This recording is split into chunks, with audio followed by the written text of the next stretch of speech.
Muy buenas noches, bienvenidos un día más. Es un placer darles la bienvenida en esta ocasión, programa 11 de la segunda temporada. Vamos a ver un avance de los contenidos que les hemos preparado para el día de hoy. El tema del día será la alimentación y el cáncer. Dense cuenta que es fundamental y que el doctor Daniel González Alonso, que es la persona que lidera y dirige esta sección, nos va a dar las pautas y directrices básicas para una vida sin cáncer. Después estará con nosotros el doctor José María Torres, neurocirujano, para hablar de la hernia discal. Y ya por último, y en el rincón de la fisioterapia, Juan Carlos Ibáñez hablará del masaje pre- y postdeportivo. Todo esto y mucho más, aquí en Por Tu Salud. Comenzamos.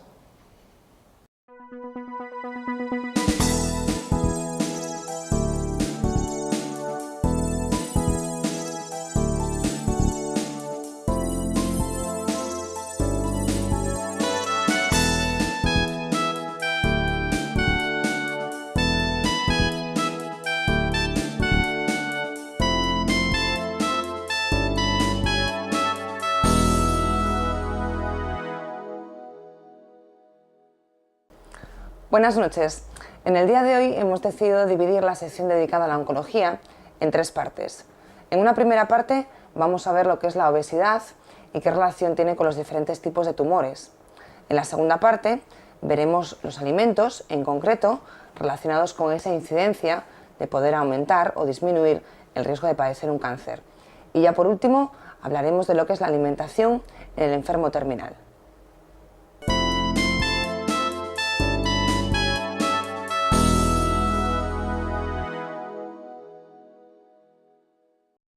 La obesidad y el cáncer de mama. La obesidad, como ya comentamos en el programa dedicado al cáncer de mama, es un factor de riesgo para el cáncer de mama. ¿Por qué mecanismos? El primer mecanismo es que la mujer obesa, por una conversión periférica de la grasa en estrógenos, tiene mayor niveles de estrógenos en sangre.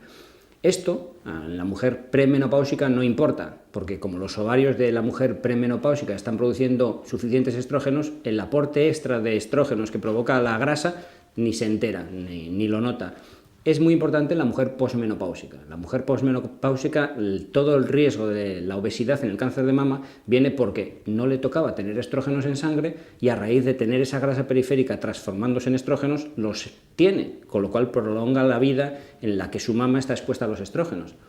¿En la mujer premenopáusica no tiene ningún efecto el estar obesa? Sí tiene efecto y tiene un efecto protector, lo cual no quiere decir que recomendemos estar obesa antes de tener la menopausia. ¿Por qué? Porque la mujer obesa tiene mayor número de ciclos anovulatorios. Es decir, el ciclo menstrual de la mujer está destinado para que en la mitad del mismo el ovario produzca un óvulo, que es el que tiene función reproductora. Si ese óvulo no se produce, la segunda mitad del ciclo, los 14 días segundos del ciclo, se acortan y por lo tanto la exposición de esa mama, tanto a los estrógenos como a la progesterona, que son las hormonas de la segunda mitad del ciclo, como ya vimos en el programa de endometrio, está menos expuesta y por lo tanto disminuye este riesgo.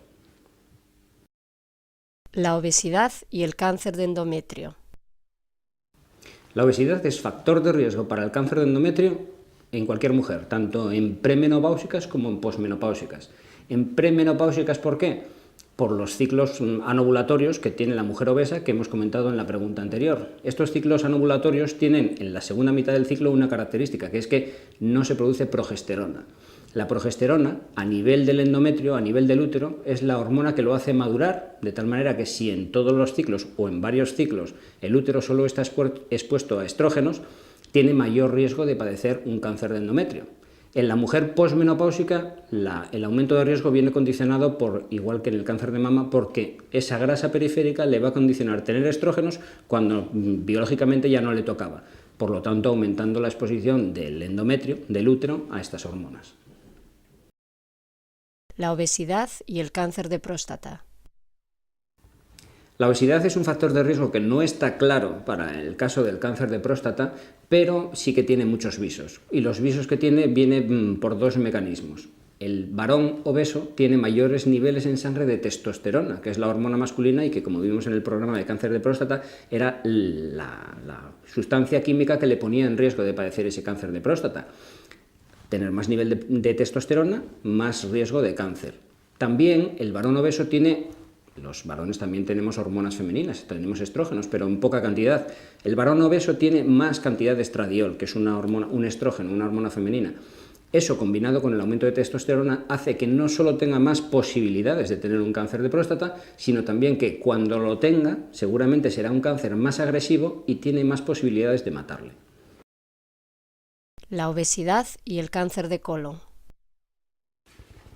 La obesidad también es un factor de riesgo menor, pero existente, para el cáncer de colon. ¿Por qué? El cáncer de colon no tiene un componente hormonal, pero el componente que relaciona la obesidad con este cáncer es la insulina. Y ustedes se preguntarán, ¿y qué tiene que ver la insulina en esta película? Muy fácil. El paciente obeso tiene más insulina en su sangre porque al estar obeso, las células de su cuerpo, para que la insulina metan el azúcar de la comida dentro, son más resistentes, con lo cual necesitan más cantidad de insulina. Eso sobrecarga la función pancreática, el páncreas tiene que producir más insulina y la insulina se metaboliza a una sustancia, que es un factor de crecimiento, que hace que las células crezcan. Ya hemos visto en toda esta serie de programas de cáncer que este crecimiento de las células, cuanto más crecimiento, más posibilidades de que en una división de esas células para crecer y dividirse en dos se vuelvan locas y generen un cáncer. Pues este sería más o menos el mecanismo que conecta la obesidad y el cáncer de colon. La obesidad y el cáncer de esófago.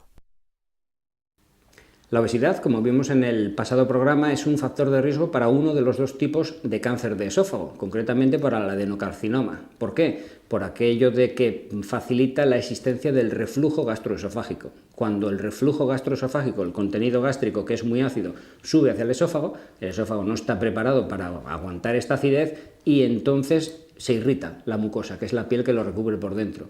Esta irritación puede conllevar unos cambios a metaplasia, displasia y luego a cáncer, que son los que nos van a producir en la parte final del esófago, en el tercio distal, un cáncer a resultas de la obesidad. La obesidad y el cáncer de riñón. La obesidad aumenta el riesgo de padecer un cáncer de riñón y sobre todo en mujeres. ¿Cuál es el mecanismo? La mujer obesa tiene más tendencia a tener lo que se llama el síndrome metabólico, que es obesidad, que es colesterol alto y que es también la tensión arterial alta. Esta tensión arterial hace mucho daño a un órgano muy irrigado y que tiene la función de eliminar sustancias tóxicas de la sangre, como es el riñón. Al dañar el riñón, este riñón dañado va a ser más susceptible a que todos los carcinógenos, es decir, todas las sustancias que pueden provocar cáncer que o inhalamos o nos comemos vía digestiva y que va a eliminar el riñón, se queden ahí, hagan daño al riñón y desencadenen un cáncer de riñón.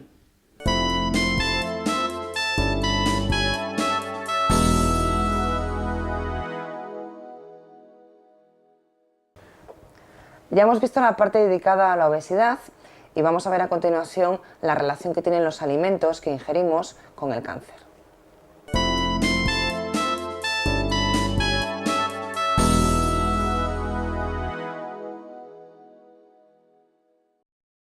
Las grasas y el cáncer. ¿Qué relación tienen las grasas con el cáncer? Durante toda esta serie hemos dado mucho la tabarra con que comer muchas grasas, la dieta rica en grasas y todo eso se relacionaba con muchos tipos de tumores. ¿Por qué? Por dos mecanismos. Primero, la conexión con lo que ya hemos hablado durante este programa de la obesidad. Una dieta rica en grasas, al ser las grasas el nutriente más energético, a igualdad de peso metemos más calorías, por lo tanto nos va a engordar más. Nos va a hacer con más probabilidad obesos y vamos a acarrear todo el riesgo de cáncer del que hemos hablado hasta ahora. Y luego se ha descubierto últimamente que también es muy importante el tipo de grasa. Hay unas ciertas grasas que son los ácidos grasos poliinsaturados que se dividen en los omega 3 y en los omega 6. Está muy de moda y en anuncios de productos lácteos y cosas así, seguro que lo han visto. Los omega 6 son favorecedores del cáncer. ¿Por qué? Por un mecanismo inflamatorio. Y acuérdense que siempre lo que estaba inflamado de forma crónica podía degenerar en un cáncer.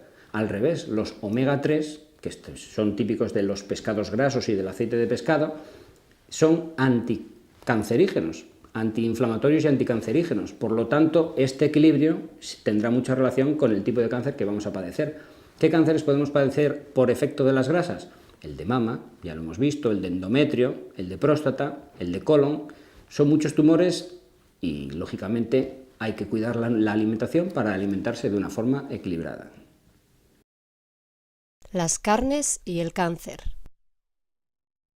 Las carnes también pueden acarrear un aumento del riesgo de padecer muchos tipos de tumores, de mama, de colon. ¿Por qué? Por dos mecanismos. El ya consabido de que las carnes rojas, las carnes más grasas, al tener más grasa, nos pueden, su abuso, desencadenar una obesidad, y luego un mecanismo propio que es de la preparación culinaria del tipo de carnes. La carne, cuando se come cruda, no tiene ningún problema, o un poco hecha, pero cuando se hace mucho, estilo zapatilla, como se come muchas veces y sobre todo muchas mujeres, al prepararla se generan unos compuestos muy tóxicos, que son las aminas heterocíclicas. Es por mucho tiempo, mucha temperatura alta sobre la carne. Todo eso lo ingerimos y nos va a provocar tumores desde la parte digestiva, desde el principio hasta el final. Esófago, estómago, si lo absorbemos a sangre, que lo absorbemos a sangre, mama, endometrio, y luego la parte final del colon. Con lo cual, la carne, si nos gusta muy hecha, tendremos que tener cuidado y hacerla un poco menos, sobre todo que no se queme por fuera. Si está quemada por fuera, eso quítenlo, que es bastante carcinógeno. Las frutas y verduras y el cáncer. Las frutas y las verduras, como hemos estado hablando durante toda esta serie, son protectoras del cáncer. Se ha investigado y se sabe que de cada 100 tumores, entre 5 y 12 nos los ahorraríamos si tomáramos la cantidad de fruta que tenemos que tomar. ¿Qué pasa? Que ahora las nuevas generaciones no toman fruta, entonces eso se va a notar dentro de 30 años en la incidencia de muchos tumores. Normalmente todas las frutas protegen, pero hay dos específicas que protegen para algunos tumores específicos, que ya lo hemos comentado, una de ellas, que es el tomate y la relación con el cáncer de próstata, por todo el tema de su contenido en licopeno. Y también hay otra relación, que son las frutas de tipo rizoma, cebolla, ajo, también protegen mucho, aunque no es un hecho cierto, pero sí se está estudiando y parece que los hechos van por ahí, frente al cáncer de estómago, de esófago y de colon. La fibra y el cáncer. La fibra se ha postulado que puede tener cierto efecto protector frente a varios tumores. No se sabe a ciencia cierta, pero sí se suponen ciertos mecanismos y ciertos tumores que podrían tener un poco menos incidencia si el consumo de fibra fuera el que deberíamos tener. ¿La fibra qué efecto tiene? Nosotros la comemos y la expulsamos, es decir, no es un nutriente, no nos nutre, no lo vamos a absorber, pero va a hacer un efecto de arrastre. La fibra normalmente se va a cargar de agua y al cargarse de agua va a hacer que el tránsito del alimento desde la boca hasta el ano sea más rápido. ¿Qué conseguimos con eso? Que todas las sustancias tóxicas que comemos estén menos tiempo dentro de nosotros. El tiempo de contacto con las mucosas de todo el tracto digestivo, ya sea estómago, esófago, intestino, colon, es menor, por lo tanto nos disminuye este riesgo. También para el cáncer de mama y para el cáncer de endometrio tiene un mecanismo que es lo que se llama la circulación enterohepática de los estrógenos, que suena mucho más raro de lo que es, déjenme explicárselo. Normalmente la mujer en su etapa fértil tiene los ovarios para producir estrógenos. Estos estrógenos producidos por los ovarios se vierten en la sangre y tienen su efecto pues, a nivel de la mama, a nivel del endometrio, a nivel del hueso. Cuando ya no se utilizan, estos estrógenos van por la sangre, llegan al hígado, el hígado los saca de la sangre y los intenta expulsar. ¿Hacia dónde? Porque el hígado no tiene salida a la piel. Lo intenta expulsar a través de la bilis, la vesícula biliar y al tracto digestivo. Entonces ese estrógeno estaría ya en la parte de dentro del intestino, en el duodeno. Lo normal es que siguiera hasta el ano y lo expulsáramos. ¿Qué pasa? Que normalmente al pasar por el intestino lo volvemos a absorber. Y entonces es un estrógeno que está recirculando. Al estar recirculando, el ovario, mientras ese estrógeno estaba en la luz intestinal, ha producido más, entonces sube la dosis. Si tenemos una sustancia que coge esos estrógenos mientras están dentro del intestino y no permiten que los vuelva a absorber esta pared intestinal, estaremos disminuyendo la cantidad de estrógenos y por lo tanto estaremos haciendo un efecto protector tanto frente al cáncer de mama como el de endometrio, que ya sabemos que los estrógenos nos ponían en riesgo. Estos son más o menos los mecanismos útiles de la fibra, pero no hay nada demostrado, no hay nada fehaciente. Compensa tomar fibra suficiente, ya no solo para el tema del estreñimiento, sino también para el tema del cáncer. La soja y el cáncer. La soja, un alimento que está ahora también muy de moda, tiene también su papel en la protección o en el riesgo del cáncer. ¿Por qué? ¿Qué es la soja? La soja es una legumbre muy rica en proteínas, muy típica del sudeste de Asia, aquí la hemos importado más recientemente, y que sus cualidades nutritivas son muy buenas. ¿Qué pasa? que a diferencia de en el sudeste asiático, donde las personas que consumen soja la consumen durante toda la vida a dosis moderadas, nosotros, como hemos llegado tarde a la moda, pues las consumimos en la época final y a grandes cantidades, con lo cual tenemos riesgo. ¿Por qué? Porque la soja contiene lo que se llaman fitoestrógenos, fito vegetal y estrógenos, lo que ya se suponen que son. Estos fitoestrógenos tienen función, igual que los estrógenos que produce el ovario de la mujer, y acrecientan el riesgo tanto del cáncer de mama, estrógeno dependiente, como el cáncer de endometrio. Si nos tomamos un brote de soja, ¿nos vamos a acrecentar nuestro riesgo de cáncer de mama? No. Pero si nos apipamos a soja en la época posmenopáusica, vamos a tener riesgo de tener un cáncer de mama o de tener un susto referente al cáncer de mama o también referente al cáncer de endometrio. Puede que 10 años después de nuestra última hemorragia menstrual empecemos a sangrar otra vez y tengamos que ir al ginecólogo y tengamos que hacer pues, un Papá Nicolau, una biopsia endometrial para ver realmente si eso es un sangrado tumoral y resulta que era simplemente una sobreexposición a los estrógenos a raíz de tomar mucha soja. Aparte de estos fitoestrógenos, la soja también tiene flavonoles, que son unas sustancias antioxidantes y que esas sí son protectoras frente al cáncer. Eso es lo que explica que para cierto tipo de tumor las poblaciones del sudeste asiático que lo consumen la soja durante toda la vida, tengan el riesgo disminuido. Las vitaminas y el cáncer. Durante toda esta serie me han oído hablar infinidad de veces del efecto beneficioso de las vitaminas, de cierto tipo de vitaminas, sobre todo las antioxidantes, frente al cáncer. ¿Por qué, se preguntarán ustedes, este efecto antioxidante es beneficioso de cara al cáncer?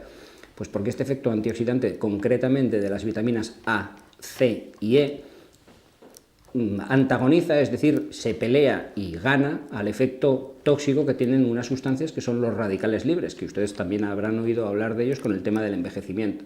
Estos radicales libres son unos compuestos químicos que se generan por múltiples factores y que son muy agresivos contra el ADN, es decir, la biblioteca de la célula donde consulta esta célula la información a la hora de dividirse. Si nosotros, por estas sustancias tóxicas, rompemos o alteramos este ADN, nos va a producir la siguiente división, una célula que se va a replicar y va a hacer un cáncer. Por eso, las sustancias antioxidantes son tan beneficiosas en la protección del cáncer. También hay otra vitamina que es la vitamina D. La vitamina D de Dinamarca es una vitamina que hace que las células maduren un poco más. Cuanto más madura es una célula, menos riesgo hay que en una división se vuelva loca y produzca un cáncer. Con lo cual ahí radica su efecto protector. Y luego hay otra vitamina del grupo B, que es el ácido fólico, que tiene un efecto protector directo frente a las agresiones del ADN de cualquier tipo. Con lo cual todos los alimentos, sobre todo lo que hemos dicho en la pregunta anterior y siempre en esta serie, frutas y verduras que tengan una alta concentración de vitaminas, van a proteger contra la mayoría de los tumores. Los minerales y el cáncer. Los minerales, los metales, los micronutrientes que tomamos, entre otras cosas, y me repito más que un empacho de faves, con las frutas y las verduras, lo que tenemos que hacer es saber qué efecto beneficioso tienen concretamente. El calcio en los alimentos lácteos, pues tiene un efecto también protector del cáncer. ¿Por qué? Nosotros con la bilis producimos unas sustancias que son los ácidos biliares, que tienen una función digestiva. El alimento que nos llega por ahí, por ese tramo de intestino, lo digieren, lo rompen, lo machacan, pero esos ácidos biliares se pueden convertir ellos mismos en sustancias que induzcan al cáncer.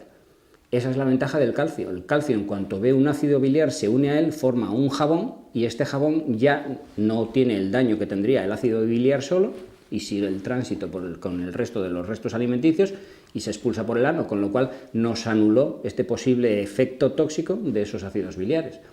Hemos hablado muy en extenso, no me voy a repetir aquí, del selenio y su efecto protector en el cáncer de próstata, que se está investigando y hasta el 2012 que salgan los resultados del estudio, pues no lo sabremos.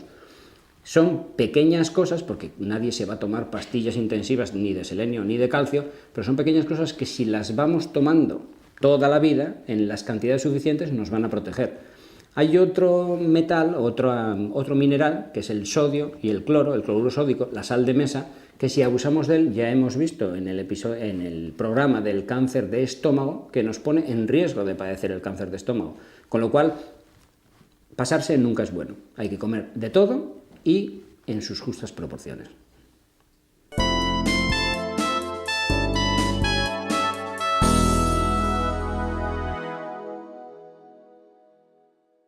Y ya por último hablaremos de la alimentación y la hidratación, tanto los pacientes terminales como los pacientes que están ya pues, muy cercanos a la muerte.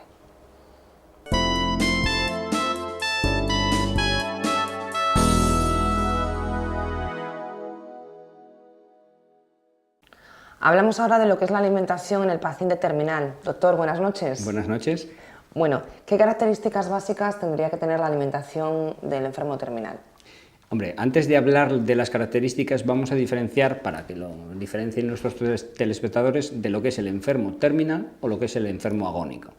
El enfermo terminal es aquel enfermo que tiene una expectativa de vida menor de 6 meses, que tiene una enfermedad grave avanzada. No solo son los enfermos oncológicos, pueden ser enfermos de otros procesos, una enfermedad respiratoria, enfermedad del corazón, y que además de tener este órgano alterado, tiene otros órganos que ya le están empezando a fallar. En esta definición cabe enfermos que están deambulantes, que están en perfecto estado físico relativo, pero que pueden comer de todo, que pueden beber de todo, que pueden hacer una vida relativamente normal, o enfermos que ya están aproximándose un poco más al final y por lo tanto están ya un poco más castigados. ¿Qué se debería comer en esta etapa? En esta etapa, si el enfermo deambula, es decir, está de pie, no está todo el día en la cama y es un enfermo en relativo buen estado general, tendría que comer una alimentación como la de los demás, una alimentación equilibrada, tanto en su cantidad de calorías como en su distribución de los nutrientes, de los hidratos de carbono, las proteínas y las grasas. Cuando ya su situación empieza a empeorar, por ejemplo, pasa a estar encamado, ya esa alimentación hay que modificarla. ¿Por qué? Porque, entre otras cosas, mecánicamente no es muy cómodo comer encamado. Entonces habría que pasar, y si tuviera problemas de la devolución, por ejemplo, por un cáncer de esófago, con mayor razón, pero es bueno pasar a aumentar la tasa de alimentación a base de purés. En los purés se puede echar absolutamente de todo, es decir, que todo lo que comemos en el día se puede pasar por la mini primer y hacer un puré, con lo cual no tiene por qué siempre ser un puré de verdura o un puré de alimentos que no tienen nada de proteína, entre otras cosas porque si está encamado y no le damos proteínas, va a producirse una cosa que son las escaras. Cuando ya pasamos a situaciones peores es cuando ya empezamos a hablar del enfermo agónico. En el caso en el que el paciente se encuentra ya en fase agónica, ¿qué cuidados específicos habría que tener con su alimentación? El enfermo ya en su fase final, en la fase de agonía, no tiene tanto problema con el tema de la alimentación. Es más un problema de la familia que del propio enfermo. El enfermo no va a necesitar comer, ni comer mucho, pero claro, la familia esto de que el enfermo no coma lo lleva bastante mal. El enfermo suele estar encamado y suele estar bajo de nivel de conciencia o inconsciente. Si todavía le queda un poco de consciencia, la familia tiende a darle de comer. Eso es un problema. ¿Por qué? Porque el enfermo, como ya no está perfectamente consciente, puede hacer lo que se llama una broncoaspiración. Es decir, nosotros le metemos comida por boca, el enfermo, el mecanismo de cierre de la glotis para que no le vaya al árbol respiratorio, es decir, a los pulmones, no lo tiene muy, entre comillas, despierto y se le va el alimento al pulmón. El alimento, si se le va al pulmón, ¿cómo lo notamos? Porque el enfermo tose. Pero una vez que acaba de toser, nosotros pensamos que ya el episodio ha acabado. Pues no, porque el alimento no está pensado para estar dentro del pulmón. Nos puede hacer una neumonía, es decir, una infección del pulmón, y eso puede ser la causa del fallecimiento de nuestro familiar. Es decir, que indirectamente nosotros podemos causar el fallecimiento, adelantar en este caso el fallecimiento del familiar.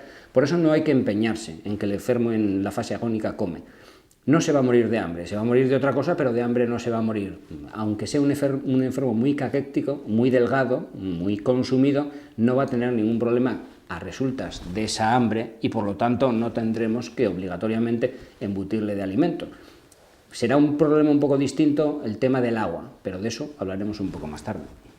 ¿Qué deberían de saber los familiares de los pacientes terminales respecto a la hidratación en esta fase?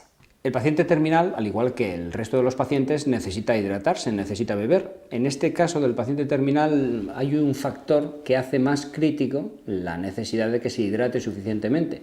Suelen ser pacientes que tienen o han tenido dolor y suelen ser pacientes que muy frecuentemente están a tratamiento con los analgésicos más fuertes para el dolor, la morfina y el resto de los opioides mayores. Estos fármacos tienen un problema. Si el paciente no bebe suficiente agua, y no beber suficiente agua es beber menos de 1,5 litros al día, el fármaco va a aumentar de concentración y va a empezar a ser tóxico. El paciente va a presentar una toxicidad inducida por estos opioides. ¿Cómo se manifiesta esta toxicidad? Pues muy fácil. El paciente está más adormecido, más adormilado, para despertar le cuesta más y si estamos sin hablar con él se nos queda dormido.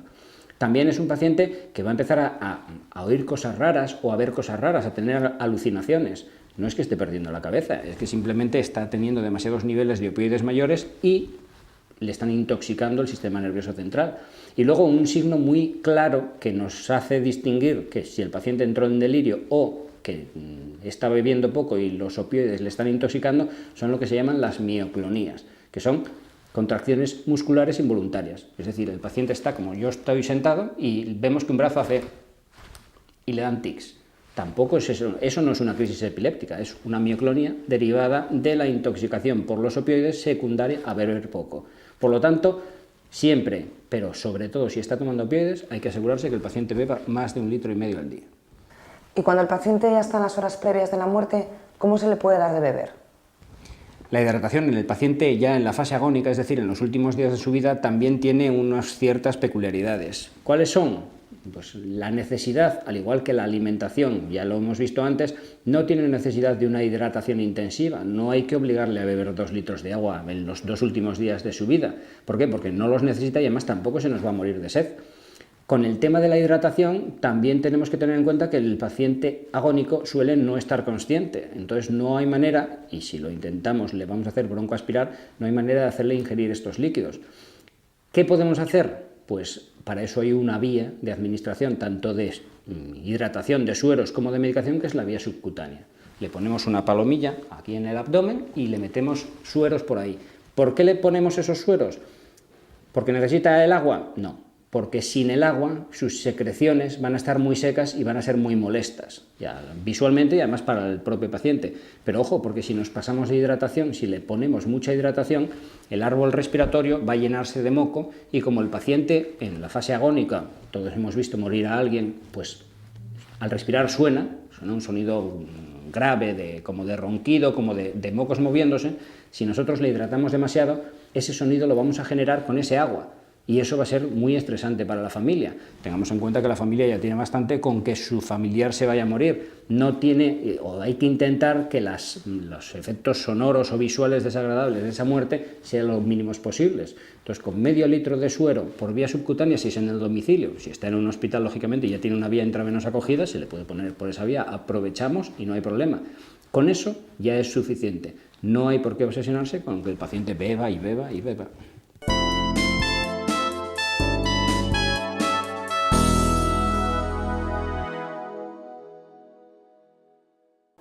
Bueno, hemos hablado en profundidad de lo que es la alimentación con respecto al cáncer. La semana que viene estaremos aquí para hablar del tabaco y el cáncer.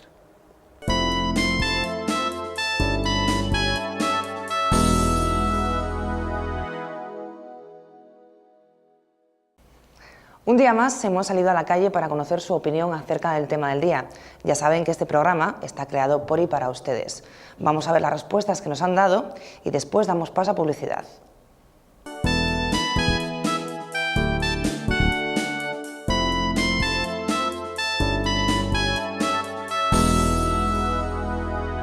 Ya hemos visto que la alimentación es muy importante. ¿Qué tal? Muy buenas. ¿Lleva una alimentación sana? Bueno, pues sí, lo procuro, vaya. En general, cuidar un poco verduras, frutas, pescado, las carnes no muy grasas, en fin, lo normal, cereales. Vamos, sin obsesionarse, pero vamos, algo sí. ¿Pero de siempre o por alguna prescripción médica? No, en general de siempre. Y bueno, según coges años, que empiezas a tener colesterol y temas que, bueno, tienes que afinar un poco más todavía. Un caballero que dice que se cuida mucho con la alimentación. Muy buenas. Buenas. Pues, a ver, ¿por dónde quieres que te empiece? ¿Por dónde empiezo? Por ejemplo, ¿come la ración de fruta, las 5 raciones de fruta y verduras? Pues sí, como mucha fruta. Desde cuando dejé de fumar y de beber, pues como mucha fruta. Nunca desayunaba y ahora desayuno 2 veces. Hago la comida, hago la merienda y la cena. Eso fue desde cuando yo dejé completamente de todo lo de eso.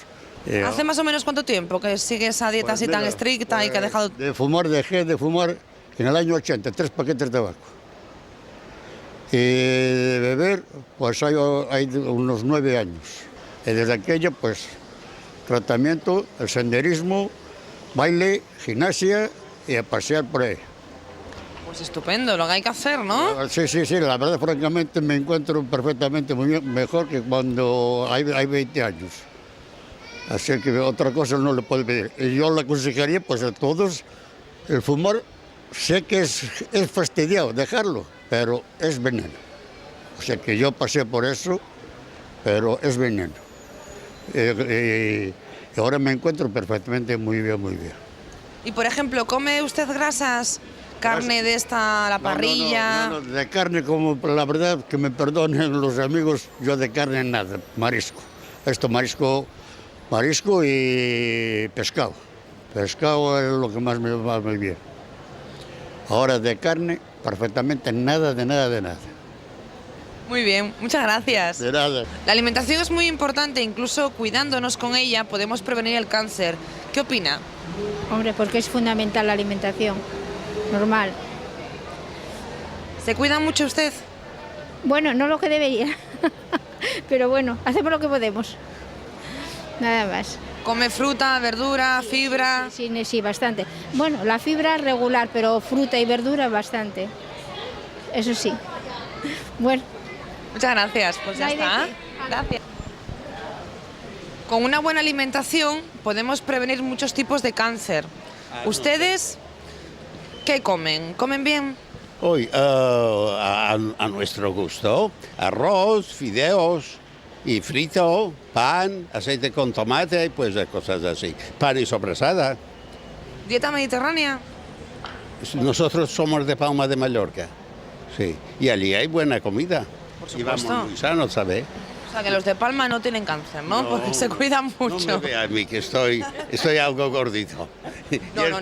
No, pero hay que alimentarse, ¿eh? Hombre, por supuesto. Sí, sí, no Pero hay que mirando, no, nada, es comiendo.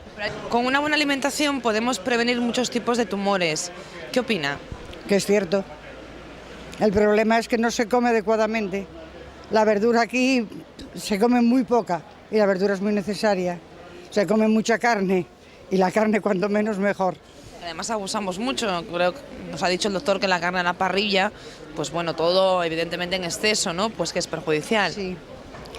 De hecho sí, y el pescado aquí también se come poco, es verdad que es muy caro, pero se come muy poco pescado. Se tira más a la carne, es más cómodo, más fácil de hacer en un momento, pero por lo demás, efectivamente, lo que falta aquí es una buena organización y una buena educación en la forma de alimentarse. Muchas gracias. De nada. ¿Usted se cuida mucho? No, nada, nada de nada. Como de todo, de todo. Camino mucho, pero nada, como de todo. Golosinas, sobre todo, chocolate y todo eso que me encanta. Sí. ¿Frutas y verduras? Pocas. Frutas como, verduras pocas, porque no me gusta mucho. Pero bueno, a veces. Ya le hemos dicho, pero bueno, está muy bien repetirse que una buena alimentación puede prevenir muchos tumores. ¿Qué opina? Que sí, que es fundamental una buena alimentación para el desarrollo de la vida, de que pues sobre todo ahora teniendo niños miras más la alimentación e intentas que ellos coman lo más natural y lo mejor posible. Y entonces ahora te das más cuenta cuando tienes bebés y entonces pues te lo repiten más y lo ves que ellos pues oye, todo natural y todo más sano y fuera todo conservantes y todo lo preparado y bueno. Hay que fomentar también el consumo de la fruta y de la verdura. Por supuesto. No, yo intento darle la fruta siendo natural, intento dársela cocida o tal para poder dárselo siempre natural. Yo intento no darle potitos y cosas que sean, yo la verdad sí, lo intento dar todo lo más Bueno, y en tu posible. caso, ¿tú cómo te cuidas? ¿Te cuidas también mucho? Lo intento, por supuesto. Sí. Yo además cuando era del bebé y todo, pues me puse a régimen y claro, con una naturista y todo mirando la comida y comiendo verdura, fruta y todo lo que conlleva una buena alimentación.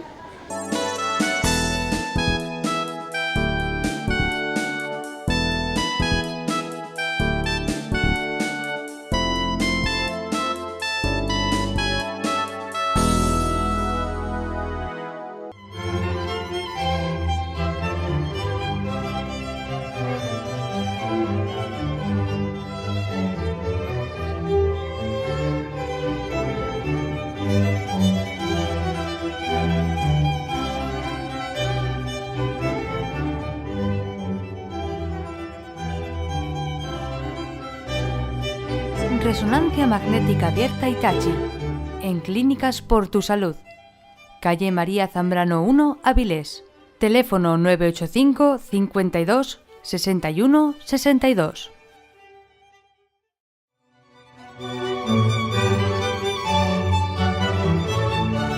Centro Médico por tu Salud. Calle María Zambrano número 1, Avilés. Teléfono 985 52 61 62. Visítanos en www.clinicasportusalud.com.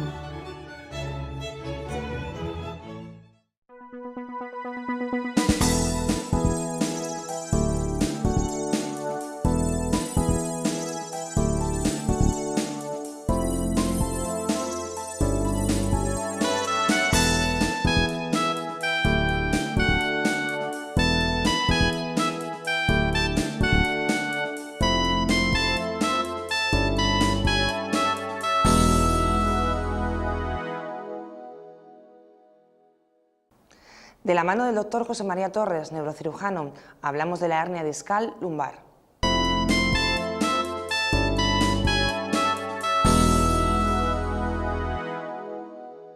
Está con nosotros para hablar de la hernia discal, un gran profesional. Él es el doctor José María Torres, neurocirujano. Doctor, muy buenas noches. Muy buenas noches. Bienvenido a Por tu Salud. Muchas gracias. Bueno, vamos a comenzar con una definición. ¿Qué sería la hernia discal? La hernia discal es la salida del cojinete que todos tenemos entre las vértebras, que es el disco intervertebral, hacia la parte posterior del canal, donde se produce una compresión de un nervio o de la médula espinal. Normalmente se produce en la mayor parte de los casos, como vamos a hablar hoy, en la zona lumbar, una compresión de una raíz nerviosa, de un nervio, que es aquel que da la sensibilidad y la fuerza a la pierna. Normalmente lo que se provoca es un dolor en la espalda que va irradiado hacia la pierna y hacia el pie. ¿Qué síntomas presenta? Los síntomas que produce normalmente es un dolor que se desarrolla después de un esfuerzo o de un movimiento brusco, un giro, con un dolor que empieza en la espalda, baja por una o por las dos piernas y normalmente acaba a nivel de la pantorrilla, el tobillo o incluso en los dedos de los pies. Muchas veces acompaña de hormigueos como zonas de pérdida de sensibilidad o adormecimiento de la piel en los pies o en las pantorrillas, y en algunos casos más extraños se produce una pérdida de fuerza a nivel de la fuerza del pie o del muslo. ¿Qué pruebas serían las indicadas para un correcto diagnóstico? En primer lugar sería la realización de una placa simple de radiografía de columna lumbar, que sería la que nos daría el diagnóstico de las fracturas, patologías agudas, tumores, cosas más evidentes serían las que veríamos en el primer momento.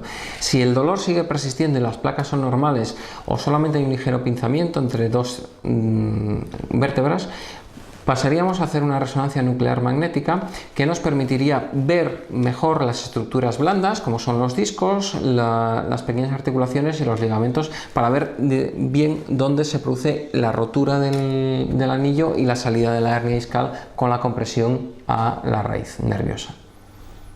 ¿Puede confundirse con otras patologías?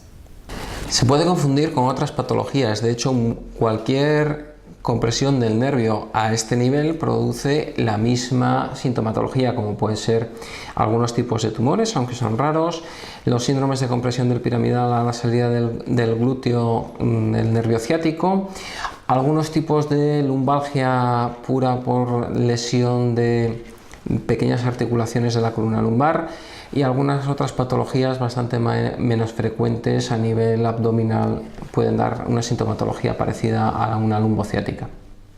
¿Se conocen las causas que pueden originar la hernia discal? Las causas de la hernia discal se conocen en parte. La primera es que nuestro organismo está diseñado para ser cuadrúpedo, no bípedo, con lo cual al tener que poner nuestro cuerpo todo el peso sobre el sacro y la pelvis, la zona lumbar tiene que soportar unas cargas muchísimo mayores que en determinados movimientos y posturas puede llegar a pasar de la tonelada. Con lo cual el diseño no está optimizado, la evolución no ha llegado a optimizarlo, y movimientos bruscos, así como debilidades en el estuche que mantiene el disco intervertebral en su sitio, puede provocar la salida de este disco fuera de su estuche. ¿Qué pasa? Hay algunos pacientes, sobre todo familias, que sí es cierto que todos los miembros de la familia o casi todos tienen hernias discales. No hay un indicio genético, pero sí hay una asociación en familias de este tipo de patologías.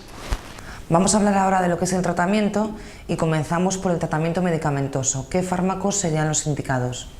En principio, el tratamiento medicamentoso debe estar basado en un tratamiento individualizado por el médico. Principalmente se realiza con antiinflamatorios, analgésicos, nunca debemos olvidar los protectores de estómago, así como los relajantes musculares para evitar las contracturas tan dolorosas. A esto se debe asociar en la fase no hiperaguda, sino en la que ya el paciente tiene menos dolor, tratamiento fisioterápico y rehabilitador. Doctor, ¿es frecuente esta patología, la hernia discal? La hernia discal es una patología bastante frecuente. Si nosotros realizamos una resonancia a 100 personas, 40 de ellas tendrán una hernia discal, independientemente de que tengan o no síntomas en ese momento, que tengan o no dolor en ese momento. El 40% es un porcentaje muy alto de la población. Algunos de ellos van a desarrollar un cuadro agudo, otros van a desarrollar cuadros repetidos menos agudos de lumbalgias. No debemos olvidar que la patología de la hernia discal y el dolor de espalda es la causa más frecuente de absentismo laboral tanto en la Unión Europea como en Estados Unidos, con la consecuente carga económica que conlleva para los sistemas sanitarios de dichos países. Es cierto que no todas las hernias son operables. ¿Qué porcentaje sería de las hernias a las que sí se podría practicar la cirugía? El porcentaje de hernias discales que son quirúrgicas es aproximadamente menos del 10%. El 90% de los pacientes que tienen una lumbociática de causa discal mejoran con tratamiento médico en el curso de 6 a 12 semanas. Si mejoran con el tratamiento médico, no es indicación de cirugía. Las únicas indicaciones absolutas es cuando hay una pérdida de fuerza muy importante o bien cuando el paciente tiene una alteración para contener la orina o las heces. Son las dos indicaciones únicas, absolutas. Las demás es en función del dolor del paciente y si no mejora dicho dolor, el paciente se puede operar un 10%. Bueno, pues hablemos entonces ahora de la cirugía. La cirugía consiste en una microcirugía, que es una incisión de aproximadamente unos 2,5-3 centímetros en la espalda. Se coloca un pequeño separador tubular, se llega a la zona de que está la raíz nerviosa. Bajo microscopio quirúrgico se separa dicha raíz, se saca la hernia y se vacía parcialmente el contenido del disco. Todo el disco no se puede vaciar porque en la parte anterior están los grandes vasos abdominales y algunas otras estructuras que si los lesionamos podemos producir grandes problemas y posteriormente se vuelve a cerrar poniendo la hernia libre de compromiso y de compresiones en el espacio que le corresponde y suturando las estructuras y dejando una pequeña cicatriz en la parte posterior de la columna vertebral. Bueno, doctor, pues ahora sí, esa es la última pregunta, pero no se puede ir sin que envíe un consejo a la gente que nos está viendo y en relación al tema que hemos tratado en el día de hoy, la hernia discal. Mi consejo en la hernia discal y sobre todo en el tratamiento de la columna vertebral como un sostén de todo nuestro cuerpo es que tenemos que tener un buen fortalecimiento tanto de la musculatura abdominal, lumbar, dorsal y siempre que tengamos que coger pesos tenemos que cogerlo doblando las rodillas y soportando todo el peso con los cuádriceps, bloqueando la columna lumbar en vertical y poniendo duros los músculos abdominales. De esta manera nuestros discos sufrirán menos, nuestra columna vertebral sufrirá menos y ayudaremos a que el envejecimiento de nuestra columna vertebral sea lo más fisiológico y lo menos doloroso posible. Muchas gracias. Gracias a usted y esperamos verle pronto. Ha sido un placer en cuanto ustedes me inviten.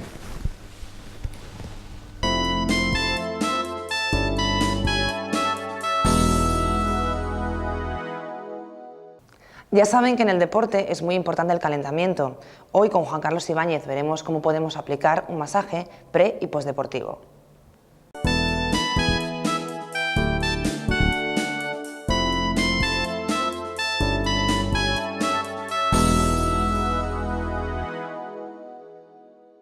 Buenas noches. Hoy en Por Tu Salud vamos a ver un poquito el masaje deportivo. Este masaje tiene como característica principal que se da en un caso no patológico. Se da antes de la competición o el entrenamiento o posterior a la competición y el entrenamiento. En cada caso tiene unas particularidades y unos objetivos. Es muy diferente preparar al deportista para la competición que después relajarlo después de la competición o del entrenamiento.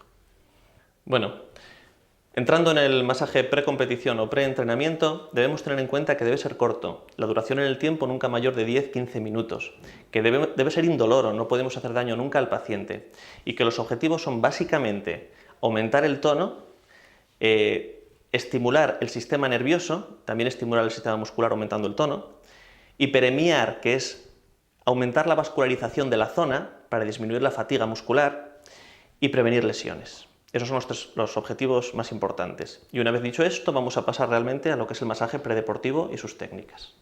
Bueno, podemos empezar la técnica, siempre aplicando el masaje, con un roce suave, no mucha presión, pero rápido. Tenemos que estimular. Este sería el primer punto. Unos minutos, esparciendo a la vez que esparcemos la crema, tenemos que ir rápido, sin apretar mucho. Después de un rato, el siguiente punto sería el amasamiento. Ahí tendríamos ya que ejercer una presión moderada y rápido. Hay que estimular la zona. Este señor o señora, en este caso esta chica, va a hacer un esfuerzo deportivo después y tiene que entrar con un buen tono y con una sensación de actividad. No de relax, sino de actividad. Así estaríamos otro rato más. El tercer paso, penúltimo, sería un palmeteo, un cacheteo. Esto estimularía un poquito más todavía la musculatura y el sistema nervioso. Daría un efecto de, vamos a decir, de viveza al deportista, de estar listo, preparado, de tener el músculo como si fuera un precalentamiento, antes todavía del calentamiento.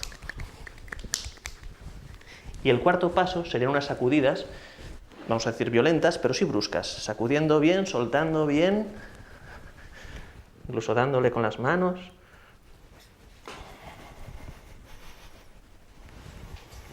Y acabaríamos aquí. Evidentemente hoy lo he hecho muy cortito para explicarlo, pasaríamos a la otra pierna, a otros miembros, pero básicamente se realiza sobre las piernas, que es normalmente los deportes que más trabajan. Continuamos con el masaje post-competición. Tiene características totalmente diferentes. Si en el primero intentábamos estimular, ahora intentamos relajar. Es todo lo contrario. El masaje post-competición no se realiza inmediatamente después del ejercicio, sino que viene a ser después de la fase de estiramiento y vuelta a la calma del deportista. El deportista ha acabado el entrenamiento o la competición, tiene que acabar estirando, y después del estiramiento y de que baje su ritmo cardíaco, entonces realizamos ese masaje. Tampoco tiene que llegar a enfriar. Características del masaje post-competición. Al igual que el precompetición, debe ser lento, no más de 10-15 minutos.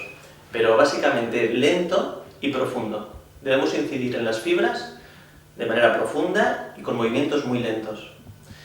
Objetivos. Si antes era estimular, ahora es relajar.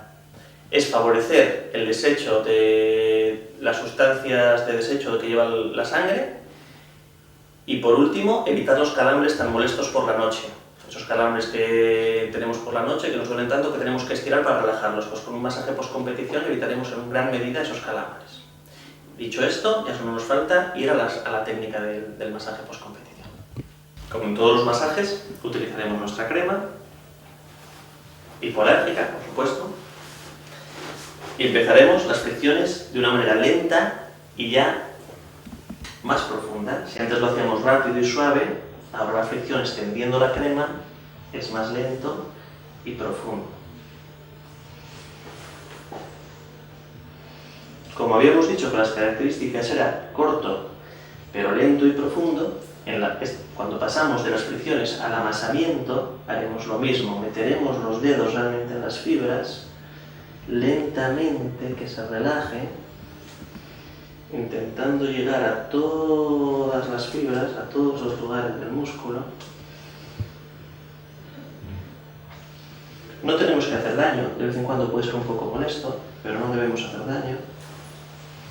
Y luego iremos a las presiones, con círculos, centípetos, con una buena presión, no hago daño, pero sí que estoy realmente ejerciendo una buena presión en el músculo.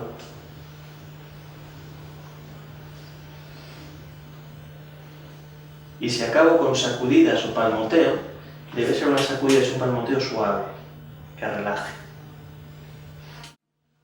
Todo lo contrario que hacíamos antes.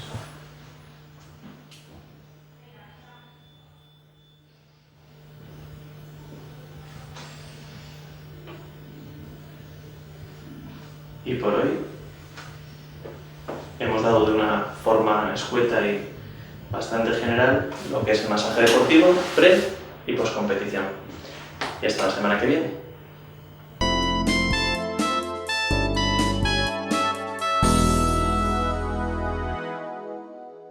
Un día más hemos llegado al final, no sin antes recordarles que la salud es lo más importante. No olviden que la semana que viene les esperamos aquí, en Por Tu Salud.